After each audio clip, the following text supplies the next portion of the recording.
고린도 교회에 대해서 여러분 간략하게 또 설명을 해드려야 될 것 같습니다. 바울이 2차 전도 여행 때 세웠던 교회인데 1년 6개월 동안 열심히 거기서 복음 전하고 교회를 튼튼하게 세워놨어요. 성도님들도 꽤 많아진 것 같습니다. 근데 몇 년이 지나서 바울이 이제 이 고린도는 이 그리스 남쪽에 있는 것이고요. 이 지중해를 건너서 에게해를 건너서 이 터키 쪽에 에베소라는 곳에서 바울이 사역하고 있는데 그쪽에 자꾸 안 좋은 소식이 들려왔습니다. 고린도에서 여러 가지 문제가 생겼다. 그리고 바울에 대한 오해가 있다. 바울에 대한 오해. 그래서 바울이 막 그 고린도를 막 편지도 써서 보내고, 그게 이제 편지 써서 보낸 게 고린도 전서고, 또 그것도 안 되니까 본인이 직접 방문했다가 거기서 뭐 좋은 열매를 못 얻고 막 공격을 당하고 망신을 당하고 막 돌아와서 이제 또 이제 편지를 써서 디도라는 사도편에, 디도라는 그 동역자편에 보내고 막 그리고 노심초사했습니다. 막 성도들이 배신한 거죠. 자신을 배신한 겁니다. 그리고 복음에서도 하나님의 진리에서도 벗어나 있고, 또 바울에 대한 오해도 있고, 무엇보다 그 고린도 교회에 이 거짓 선생들이 스며들어 왔어요. 그래서 자신들이 이 고린도 교회 성도들을 장악하기 위해서 고린도 교회 교인들이 너무나도 섬기는 그 바울을 시기함으로 이간을 하는 거죠. 고린도 교회 교인들과 바울 사이에 이간을 하는 겁니다. 그래서 바울을 막 깎아내리고 헐뜯고, 그런 머리들의 그 선동이 밑바탕에 쫙 깔려 있었습니다. 그래서 에베소에서 사역하던 그 바울이 드로아를 거쳐서 이제 그리스의 북부 쪽인 마게도냐 쪽으로 갔는데, 거기서 이제 디도를 만나게 됩니다. 디도가 이제 좋은 소식을 가져왔어요. 그 공개적으로 막 바울이 방문했을 때 바울을 공격했던 사람이 잘못을 뉘우쳤습니다. 또 사람들이 그 사람을 징계했습니다. 또 그 고린도 교회 교인들이 많이 뉘우치고 지금 이제 바울 사도를 막 사모하고 그리워합니다. 오시길 바라고 있습니다. 이런 소식을 들었습니다. 바울이 막 기뻐했죠. 근데 그럼에도 불구하고 또 좋지 않은 소식도 함께 전했습니다. 아직도 그 거짓 선생들이 거기 남아있고, 여전히 그들의 주장을 따르는 무리들이 있고, 그래서 바울을 오해하고 그런 무리들이 아직도 그것에 존재하고 있다는 그 안타까운 소식도 바울이 함께 듣습니다. 그래서 마게도냐에서 그 그리스 북부 쪽에서 그 고린도로 다시 이제 편지를 써서 보냅니다. 그게 바로 고린도 후서입니다. 고린도 후서. 여기서 이제 쭉 얘기가 뭐냐면, 자신이 정말 하나님이 너희들에게 보내신 사도다. 내가 그 전한 것이 진리다. 나는 너희들에게 늘 진실했고 신실했다. 너희들을 속이지도 않았고, 너희들을 미워한 적도 없고, 너희들을 무시한 적도 없다. 자기를 계속 이제 변호하는 겁니다. 그리고 하나님이 쓰시는 사람은 어떠해야 되는 걸 쭉 얘기하면서 나와 화목하자. 하나님과 화목하고 나와 화목하자라는 의미로 계속 이야기를 하는 것이죠. 여러분, 우리 11절에 보면은 고린도인들이여 그렇게 얘기합니다. 이 바울이 그 하나님의 영감을 받아서 쓴 이 모든 성경에서 그 수신자들을 직접적으로 언급할 때는 바울이 감정에 강한 자극을 받아서 그 감정을 표현할 때 씁니다. 그래서 너무나도 안타까울 때 어떻게 얘기했냐? 어리석도다 갈라디아 사람들아, 이렇게 얘기했고, 또 너무 고맙고 감동스러울 때는 빌립보 사람들아, 너희가 나를 많이 사랑해줬구나, 이런 식으로. 그런데 여기서 고린도인들이요, 이때 감정은 어떤 감정이냐면 그 고린도 교인들에 대한 깊은 사랑, 또 너그러운 마음이 깊이 담겨져 있는 그런 마음으로 고린도인들이요 이렇게 불러보는 것입니다. 그러면서 뭐라고 얘기합니까? 너희를 향하여 우리의 입이 열리고, 무슨 얘기냐? 입이 열렸다, 말 다 했다 이겁니다. 허심탄회하게 너희들에게 속인 게 없고 내 안에 있는 감정까지 그대로 다 얘기했다. 그리고 우리의 마음이 넓어졌으니 내 마음이 활짝 열렸다. 너희들을 향해서. 너희들을 다 무슨 얘기를 하든 어떻게든 다 받아들일 수가 있다. 나는 12절에 너희가 우리 안에서 좁아진 것이 아니라 오직 너희 심정에서 좁아진 것이라. 내가 너희를 생각함이 소홀해진 것이 아니라, 내가 너희를 향해서 마음을 닫은 게 아니라 너희들이, 당신들의 마음이 내적으로 닫혀있는 것이 문제입니다. 우리로 얘기하면 내가 삐진 게 아니라 당신들이 삐진 게 문제입니다. 이런 거예요. 이해되시죠? 근데 13절에 내가 자녀에게 말하듯 하노니 그래. 내가 자녀를 사랑하듯이 부모는 다 이렇게 모든 걸 다 받아내지 않습니까? 다 품지 않습니까? 그런 마음으로 아버지의 마음으로 권합니다. 아버지의 마음으로 말합니다. 그러니 보답하는 것으로 나에게 보답하는 심정으로 너희도 마음을 넓혀라. 지금 13절 하고 있습니다. 마음을 넓혀라. 내가 정말 아버지의 마음으로 당신들에게 이렇게 대하니 당신들도 거기에 보답한다 생각하고 제발 좀 마음을 열고 다시 원래의 자리로 돌아오십시오. 그런 겁니다. 왜 자꾸 나를 오해하고 나를 미워합니까? 나를 그렇게 미워하지 마십시오. 나를 향해서 마음을 닫지 마십시오. 정말 고린도 교인들은 바울에게 이렇게 하면 안 되죠. 조금 전에도 말씀드렸지만 바울이 세운 교회입니다. 목숨을 걸고 세운 교회죠. 그리고 참 교회 세워지기 어려운 그런 지역이라고 그랬지 않습니까? 아주 막 정말 타락의 최고, 로마 제국에서 막 최고로 타락했다 해도 과언이 아닌 그런 곳에 바울이 세운 이 교회의 성도들이, 그래서 바울이 참으로 신앙의 아버지인데도 불구하고, 그리고 바울은 늘 참다운 사랑을 주었고 그리고 희생했고 헌신했는데도 하다못해 사례비도 받지 않았어요. 사례비도 받지 않았어요. 부담 줄까봐. 또 여러 가지 이유로 뭐 오늘 다 말씀드렸지만 늘 자비와 용서를 베풀었습니다. 지금 이렇게 편지를 쓰고 그런 것 자체도 우리 인간적으로 생각할 때는 바울이 이럴 수가 없어요. 벌써 삐져도 100번은 더 삐져가지고 내 그쪽 쳐다도 안 본다 해야 되는 것이 맞는데 이 얼마나 마음이 넓은 겁니까? 끝까지 품고 사랑하고 용서하려고 그러고 어떻게 해서든지 제자리를 돌리려고. 그런데도 고린도교회 교인들 중에 일부는 이렇게 하는데도 마음을 닫고 있으니 바울이 얼마나 마음이 아프겠습니까? 그래서 바울이 얘기하는 겁니다. 계속 너희도 마음을 넓혀라. 마음을 넓혀라. 마음을 여는 것이 참으로 중요하다. 여러분이 완악하다고 그러죠? 완악한 거예요. 억세고 고집스러워서 심지어는 싸납기까지 한 걸 이제 완악하다고 그러는데 꽉 닫혀있는 마음을 얘기하는 것이죠. 참으로 무서운 것입니다. 왜냐하면 성경에 보면 하나님께서 멸망시킬 존재를 완악하게 하신다고 그래요. 하나님이 너 멸망시켜야겠다 그러면 물론 하나님이 이렇게 하시는 건 아니지만 완악하도록 내버려둔다고 그러세요. 그러니까 자기 마음을 톡 닫고 막 고집스럽게 하는 것, 이 완악한 것 굉장히 무서운 것이고 위험한 것입니다. 이해되십니까? 그렇죠. 여러 가지 이유로 마음을 열지 못하는 것이죠. 우리가 살다 보면 받아들이지 못합니다. 어떨 때는 우리가 얼마나 한심한 존재라고 생각되냐면 내가 뻔히 잘못했음에도 불구하고 그 잘못을 인정하기 위해 싫어서 막 우깁니다. 뭐 자존심이 상한다 그럴까요? 막 우기죠. 대부분 어느 관계에서 그런 것이 많이 있습니까? 부부간에 많이 있죠. 부부간에. 또 저만 그런가요? 사실은 설교가 필요 없는 분들인데 하도 거룩하셔서 죄송합니다. 자기가 잘못했는데도 막 우깁니다. 잘못했단 말 하고 싶지 않아서요. 자기가 인정하고 싶지 않아요. 끝까지만 우길 때도 있고요. 그리고 타인을 용서하지 못합니다.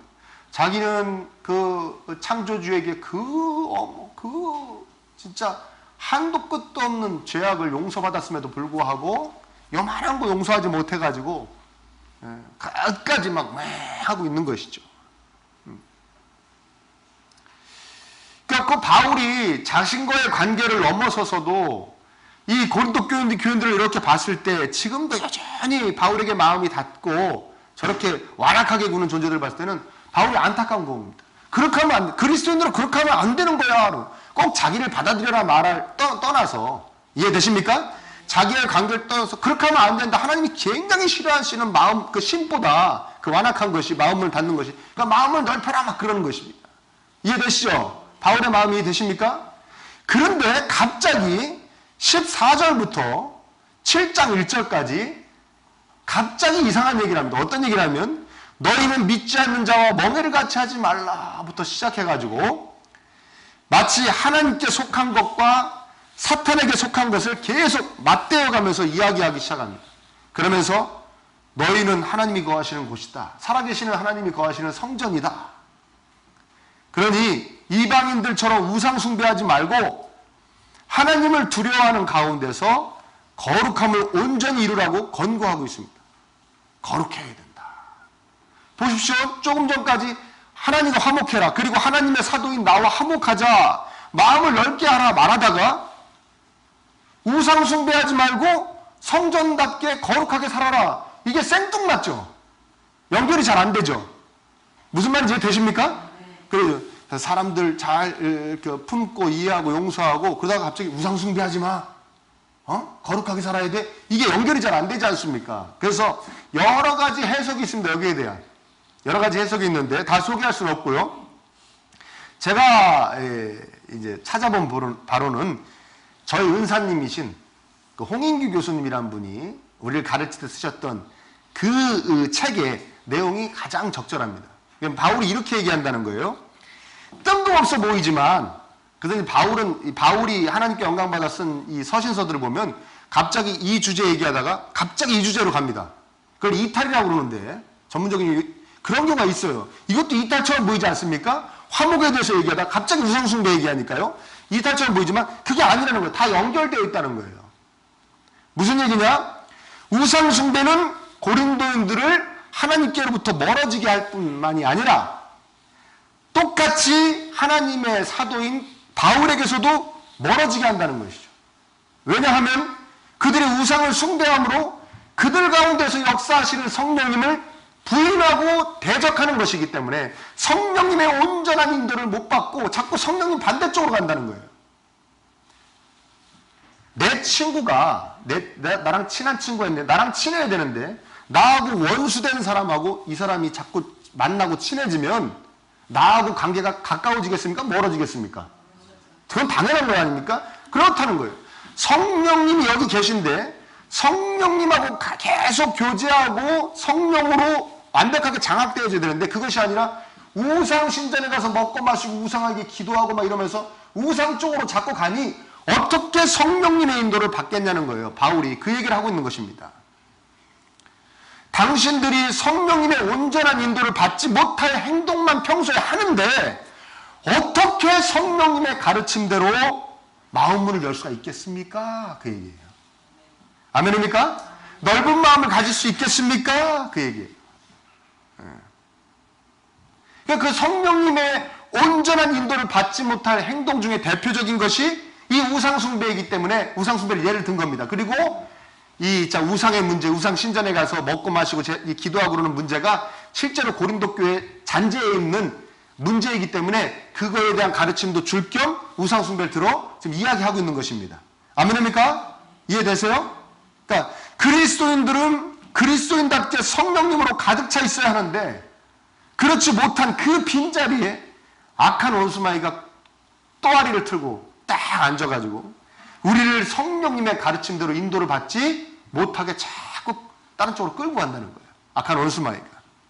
그러니까 고린도 교회 교인들도 말씀을 들을 때는 아멘. 바울 사도의 바울 사도가 그 전에 했던 얘기를 누가 전해준다든가 바울 사도가 보낸 그 성경을 볼 때는 아멘 아멘 하는 것이죠. 그래 마음을 열어야지. 이 집으로 돌아가면 아니면 심지어 교회 안에서도 여전히 마귀가 휘두른 대로 휘둘리고 있다는 거예요. 그러니까 저는 이 말씀을 이렇게 묵상하면서 한 가지 깨달음이 있었어요. 왜 그리스도인들이 더 화해하기가 힘든가? 여러분 우리 이 교회는 일찍 이런 얘기했습니다. 초신자끼리 한번 이렇게 사이가 벌어지면 그것이 다시 회복되는데 화해하는데 1년이 걸린대. 1년이 걸려. 초신자끼리 교회 나온 지 얼마 안 되는 분들끼리 집사님들끼리 이렇게 관계가 틀어지면 회복하는데 5년이 걸린답니다. 5년. 권사님, 안수 집사님 이렇게 항존직으로 올라가면 10년 이상 걸린답니다. 한번 착 삑 했다가 다시 이렇게 그 상태가 그 사이가 회복되는데 10년 이상이 걸린대요. 장로님들은 몇 년이 걸릴까요? 20년이죠. 근데 장로님들은 한 명이 죽어야 장례식장에서 영정 보면서 화해한대요. 아니, 진작에 아무것도 아닌 것 같고 내가 왜 아무개 장로하고 이렇게 살았는지 모르겠네. 장로님 미안해 이러면서 영정 보면서 그런대요. 그럼 목사들은 어떻게 될까요? 목사끼리 그러면 어디 가서 화해할까요? 천국 가서. 그렇게 생각하시죠? 근데 영원히 화해를 못 한대요. 왜냐하면 천국에 꽤 못 오는 목사님들이 많다네. 그래서 못 만난다네. 아, 처음 들으신 얘기입니까? 그리고 천국 가서 우리가 놀란다지 않습니까? 너무 좋아서. 천국이 너무 좋아가지고 우리가 왜 좋은 호텔이나 좋은 무슨 건물 같은 데 들어가도 놀래잖아요. 야, 대단하다는데 천국은 막 너무 좋아가 놀랜대요. 그리고 또 한 번 놀랜대요. 내가 여기 왔다는 게 놀랜대. 야, 내가 어떻게 여기로 왔냐. 나같이 이 나쁜 게 어떻게 왔지, 이 좋은 데를? 놀랜대요. 그 세 번째 놀라면 자기 담임 목사님이 안 계셔서 놀랜대요. 우리 목사님이 먼저 가셨는데 왜 안 오셨냐, 여기. 이 신나는 웃음바다는 뭡니까? 바라는 겁니까? 아무튼 이게 이제 교회 안에 있는 유머예요. 목사들끼리 삐지면 영원히 화해 못한다. 천국에서 못 만나기 때문에. 뭐 이렇게 뭐 유머인데 이게 유머입니까? 이게 유머냐고요. 이게 얼마나 안타까운 얘기입니까? 그리스도인들끼리 교인들끼리 왜 더 화해하지 못하? 아니 세상에 안 믿는 사람들은요. 야, 너 나와. 그래서 술 한잔 먹고 풀자. 막 그렇게라도 풀어요. 근데 우리는 또 왜 더 하고 있을까? 겉으로는 푼 척 하는데 왜 못할까? 믿지 않는 자들은 나하고 불편한 관계에 있는 사람이 그냥 불편한 사람일 뿐입니다. 그냥 불편한 거예요. 그냥 불편해. 아우 불편해. 아 그냥 싫어. 이 정도예요. 근데 성도는 그게 잘 되지 않습니다. 세상적으로 따지면 그렇게 지내는데 아 그냥 불편하다. 아우 불편한 존재야. 그럼 되는데 우리는 우리 안에 성령님이 계시잖아요. 그 성령님이 나를 막 찌르십니다. 그리고 그렇게 하면 안 된다는, 성도끼리 그렇게 지내면 안 된다는 말씀이 우리 안에 있잖아요. 그러니까 말씀이 나를 막 흔듭니다. 말씀이 나를 막 흔들고 찌르고 성령님이 나를 막 흔듭니다. 이때 만약에 성령님으로 완벽하게 장악되어져 있다면, 충만하다면 얘기는 간단해요. 그러면 화해하고 용서하고 이해하고 용서를 빌고 한마디로 마음을 넓게 할 텐데 그렇지가 못하니, 한마디로 성령으로 온전히 장악되지 못하고 있으니 믿음이 어정쩡하니, 신앙생활이 어정쩡하니 내 안에서 하나님의 가르침과 이 마귀가 심어놓은 생각과 감정이 충돌을 합니다. 충돌을 하기 시작합니다. 그러니까 안 믿는 사람은 나하고 그냥 불편한 관계인데 믿는 우리는 나하고 불편한 관계, 그 사람은 그냥 불편한 존재로 끝나지가 않습니다. 왜냐면 그 사람만 생각할 때마다 괴로워요, 안 괴로워요? 괴롭죠. 그러니까 나를 힘들게 만드는 존재가 어느새 돼버려요. 그러니까 어떻게 됩니까? 더욱더 미워하게 되는 것이죠. 이해가 되십니까? 무슨 말인지 되십니까? 그냥 불편한 걸 넘어서게 돼버리는 거예요. 나도 모르게 자꾸 힘드니까, 그 사람과의 관계가 힘드니까 자신이 자신을 위로하기 시작합니다. 어떻게 위로하느냐? 그 사람과 겹치지 않도록 구조적으로 판을 짜기 시작합니다. 자기의 삶을 판을 짜기 시작해요.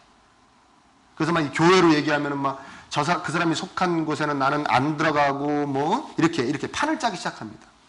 또 내가 괴로우니까, 화해하지 못하고 마음을 열지 못하는 내가 괴로우니까 내가 그 사람한테 마음을 못 여는 것이 당연하다고 스스로 여기기 위해서 그 사람을 화해하지 못할 존재로 만들어버립니다. 어떻게 해요? 그 사람의 나쁜 점을 계속 찾아내고 묵상합니다. 묵상해. 아, 도저히 함께하지 못할 인간이야. 이렇게 만들어버리는 거지. 자기가 스스로. 그리고 심지어는 그 찾아내고 묵상한 걸 주변에 전파합니다. 주변에 전파해요. 이게 원래 악해서 그러는 게 아니고 그렇게 된다니까요, 이게. 영적 원리상. 내 안에서 화해할 가치도 없는 존재로 여기도록 내 심령이 그 사람을 향해서 더 악하게 변해버리는 거예요. 점점 변해버리는 거예요. 그러니까 점점 더 마음문을 못 여는 거예요. 점점 더 멀어지는 거예요. 그러니까 불신자들끼리 불편한 관계를 우리 넘어서게 돼버리는 것이죠. 이해되십니까? 성령님의 가르침대로 그냥 말씀대로 온전히 사로잡혀갖고 그렇게 인도되어지면 참으로 편할 텐데, 아무것도 아닌 건데, 다 풀 수 있는데, 함께 할 수 있는데, 마음문을 열 수 있는데 그게 안 되니까, 성령님으로 온전히 사로잡혀 있지 못하니까 자꾸 이렇게 이상한 쪽으로 흘러가게 되는 것이죠. 모든 관계가 다 마찬가지고 모든 삶이 다 마찬가지입니다. 여러분, 부모님에 대한 것도 마찬가지입니다. 부모님도 내가 부모님께 뭐 잘못을 하잖아요. 세상 사람들은 다음에 가서 좀 잘해드리지. 근데 막 우리 그리스도인들은 그 부모님을 생각할 때마다 막 속상한 거예요. 그래가지고 이걸 그 마음이 막 자기 스스로 속상하니까 막 더 부모님으로부터 막 더 이렇게 되는 거예요. 자녀도 마찬가지입니다. 동기간에도 마찬가지입니다. 친구도 마찬가지입니다. 그러니까 성령 하나님으로 온전히 사로잡혀 있으면 내가 잘못했네. 다음에 가면 정말 잘못했다고 사과하고 용서를 빌고 관계를 회복해야지. 이렇게 돼야 되는데 이게 온전히 사로잡혀 있지 못하면 오히려 안 믿는 사람이 안 믿는 사람끼리 관계 갖는 것보다 더 못하게 된다는 이야기예요. 아멘입니까?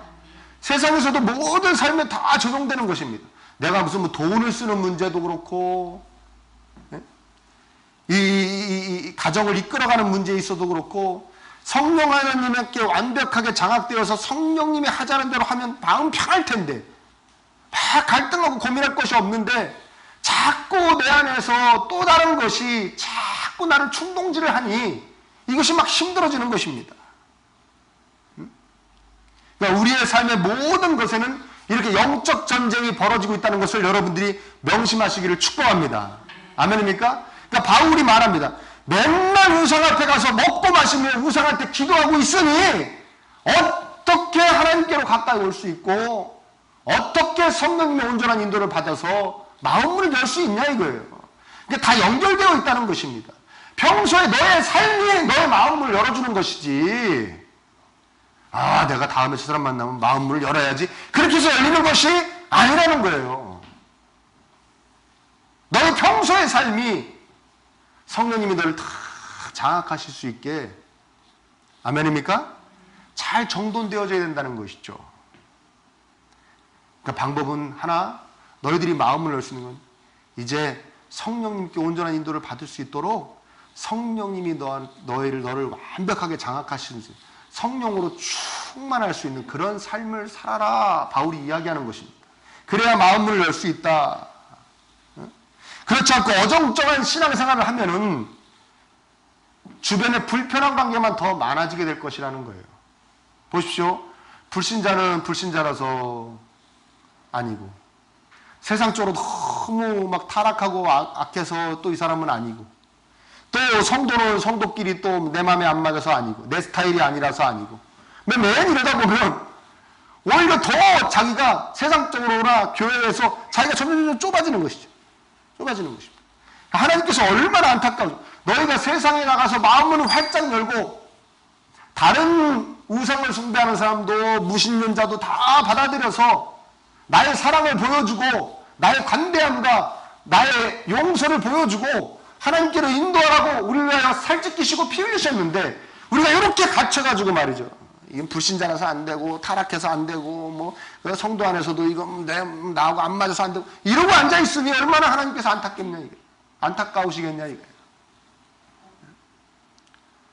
그러니까 바울이 이렇게 얘기합니다. 여러분 16절에 여러분 우리는 하나님의 성전입니다. 이렇게 얘기해요. 성전입니다.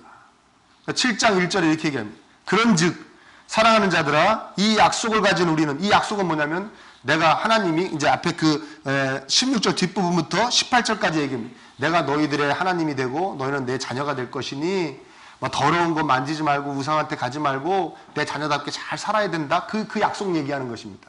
그 약속을 가진 우리는 하나님을 두려워하는 가운데서 거룩함을 온전히 이루어 육과 영의 온갖 더러운 것을 자신을 깨끗하게 하자. 이렇게 이야기하고 있습니다. 여러분 제가 그 전에 차를 이렇게 세차를 할 때는 내내 세차를 안 하다가 실내 세차를 할 때가 있어요. 실내 막 청소기를 가지고 나가서 막 실내에 먼지를 막 빨아들이고 막 저 유리창을 닦고 막 이렇게 막 먼지를 털어내고 막 그랬던 때를 가만히 생각해 보면 대체 어떨 때였냐면 제가 부교육자일 때 내일 담임 목사님을 태우고 모시고 어디 갈 때, 그 가기 전날 또 생각해 보니까 양가 부모님을 모시고 멀리 갈 때, 뭐 그 차 안에 공기가 먼지가 많고 그러면 해로울까봐. 그리고 우리 사랑하는 아들, 딸이 아기 때 해로울까봐. 그때 막 청소를 했어요. 네? 여러분, 그 오로지 세차하면서 그 차에 탈 사람에게 초점을 다 맞추는 겁니다. 근데 우리 안에는 누가 타고 계신다고요? 성령님이 타고 계신다는 것이죠. 그러니까 우리의 삶이 여기에 승차하실, 여기에 타실, 여기에 타고 계신 성령님께 모든 것이 초점이 맞춰주는 것이 너무나도 당연한 것이죠. 아멘입니까? 내 안에 계신 성령님 때문에 내가 이걸 먹지 못하고, 내 안에 계신 성령님 때문에 내가 이걸 보지 못하고, 내 안에 계신 성령님 때문에 내가 이것을 만지지 못하고, 이 삶이 너무나도 당연한 것이죠. 바울이 지금 그 얘기를 하고 있는 것입니다. 그래야 네 안에 계신 성령님이 너를 완벽하게 탁 쥐시고 너를 정말 하나님이 원하시는 방향으로 쭉쭉쭉 끌고 가실 거 아니냐. 그래 너희들이 멋있는 그리스도인 될 거 아니냐. 꽉 닫힌 존재, 완악한 존재가 아니라 마음을 활짝 열고 정말 넓은 심령을, 가슴을 가진 존재들이 될 거 아니냐. 거룩하게 살자 좀. 바울이 고린도인들이여 하면서 이야기하고 있는 것이죠. 내 사랑의 마음으로 차라. 제발 멋있게 좀 사십시오. 하나님께 맞게 우리 안을 유지해야 될 줄 믿습니다. 너무나 당연합니다. 하나님이 계실 곳이기 때문에 그렇습니다. 내 선하지 못한 감정으로 내 안을 채우면 안 됩니다. 내 올바르지 못한 생각으로 내 안을 채우면 안 됩니다.